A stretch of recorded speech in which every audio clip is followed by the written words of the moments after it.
But whatever the cause of conflict with those who do not understand or believe God's plan, those who do understand are always commanded to choose the Lord's way instead of the world's way. The family, a proclamation to the world.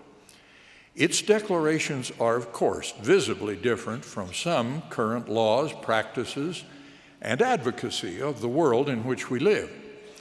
In our day, the differences most evident are cohabitation without marriage, same-sex marriage, and the raising of children in such relationships.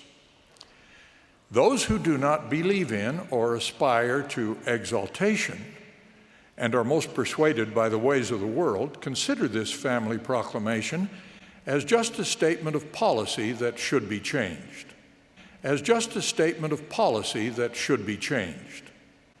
In contrast, Latter-day Saints affirm that the family proclamation defines the nature of family relationships where the most important part of our eternal development can occur. Converted Latter-day Saints believe that the family proclamation, issued nearly a quarter century ago and now translated into scores of languages, is the Lord's re-emphasis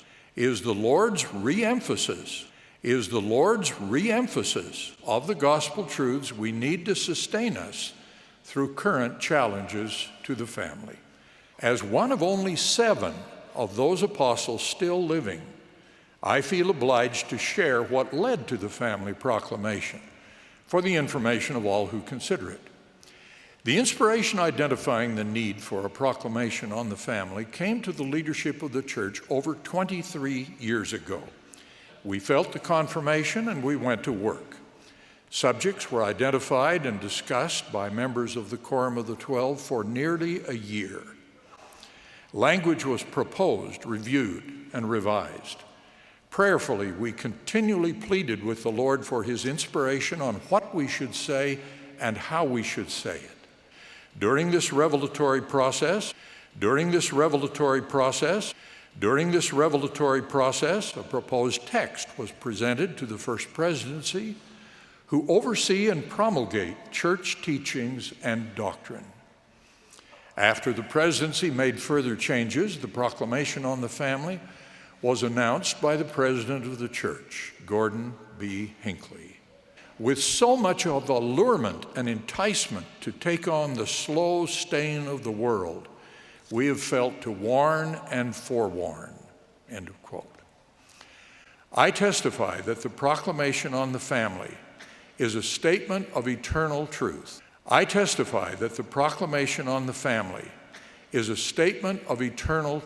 The will of the Lord for His children who seek eternal life. It has been the basis of church teaching and practice for the last 22 years and will continue so for the future.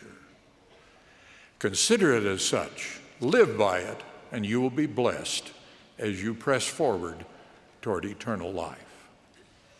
40 years ago, President Ezra Taft Benson taught that every generation has its tests and its chance to stand and prove itself. I believe our attitude toward and use of the family proclamation is one of those tests for this generation.